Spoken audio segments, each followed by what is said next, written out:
Hello friends, welcome back to my channel. ఈరోజైతే నేను మీకు ఒక పాతకాలం నాటి ఫుడ్ రెసిపీని చెప్తాను. అదేంటంటే మక్కట్లు విత్ పాలపడియం. అవునండి, ఈ రెసిపీని ఒకప్పుడు సీజన్ టైంలో అంటే మొక్కజొన్నల సీజన్లో చాలా ఫ్రీక్వెంట్గా చేసుకునేవారంట. కాకపోతే ఇప్పుడైతే ఎవరు చేసుకోవట్లేదు. సో ఫస్ట్ అయితే పాలపడియం ఎలా చేయాలో చూద్దాము. దానికోసం ఒక హాఫ్ లీటర్ మిల్క్ అయితే వేడి చేసుకుంటున్నాను. అండ్ ఇంకొక బౌల్లో 3 కప్స్ వాటర్ తీసుకొని వేడి చేసుకోవాలి.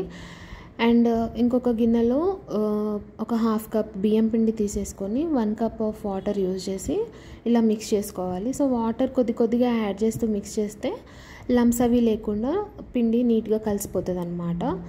సో ఇలా వాటర్ మొత్తం యాడ్ చేసిన తర్వాత పిండి అయితే ఇలా ఫ్లోయింగ్ కన్సిస్టెన్సీలో ఉంటుంది, లిక్విడ్గా. సో మనం వాటర్ బాయిల్ చేసుకోవడానికి పెట్టుకున్నాం కదా, ఆ వాటర్ బాయిలింగ్ స్టేజ్కి వచ్చినప్పుడు మనము ఈ బియ్యం పిండి వాటర్ని అయితే ఇందులో యాడ్ చేసుకొని కలుపుతూ ఉండాలన్నమాట. సో మనం కలపలేదనుకోండి పిండి అయితే అడుగు పట్టేస్తుంది. సో స్టార్టింగ్లో ఇది కన్సిస్టెన్సీ చూడండి, చాలా లిక్విడ్ కన్సిస్టెన్సీ, చాలా ఫ్లోయింగ్ ఉంటుంది, పల్చగా ఉంటుంది. ఇది తర్వాత వేడవుతున్న కొద్దీ థిక్ అయిపోతుంది అనమాట. సో మనం ఇందులో యాడ్ చేసుకోవడానికి అయితే కొన్ని డ్రై ఫ్రూట్స్, ఇవి మీ చాయిస్ అనమాట. మీరు ఏ డ్రై ఫ్రూట్స్ తింటే అవి తీసేసుకొని గీలో రోస్ట్ చేసి పక్కన పెట్టుకోవాలి. మనం ఇవి లాస్ట్లో యాడ్ చేసుకుంటాము. సో నాకైతే ఈ రెసిపీ గురించి మా డాడీ చెప్పారు. ఇంట్లో ఎప్పుడు మక్కగారెలు చేసినా మా డాడీ అంటుండేవాడు, చిన్నప్పుడు మక్కట్లు చేసి పాలపడియం చేసేవాళ్ళు, అసలు బాగుండేది అని చెప్పేసి.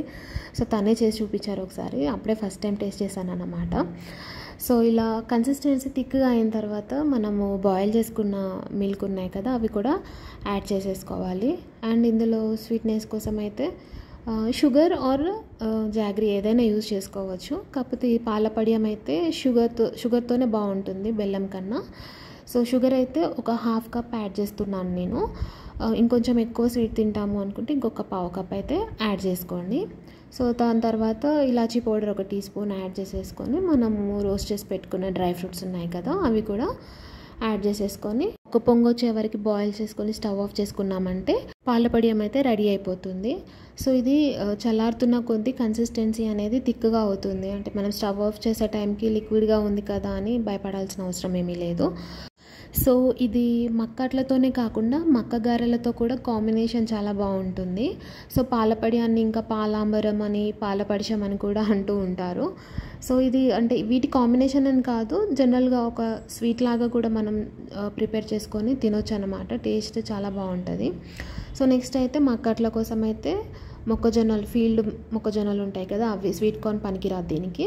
సో అవి ఒలుచుకొని చక్కగా పొట్టు ఏమైనా ఉంటే చెరిగేసుకొని ఇలా మిక్సీ పట్టేసుకోవాలి. సో మిక్సీ పట్టేటప్పుడు కారంగా కావాలంటే కొంచెం మిర్చి అండ్ జీలకర్ర యాడ్ చేసుకోవచ్చు. కారంగా వద్దు నార్మల్గానే అనుకుంటే అవి స్కిప్ చేయవచ్చు.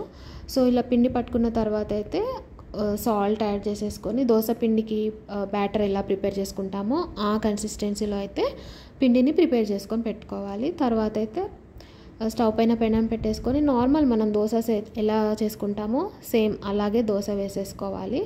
సో దోశ అయితే ఇలా వేసుకున్న తర్వాత ఒక స్పూన్ ఆయిల్ కొంచెం చల్లేసి ముద్దతో కవర్ చేసామంటే అది ఆవిరికి చక్కగా బాయిల్ అవుతుంది అన్నమాట. టేస్ట్ బాగా వస్తుంది.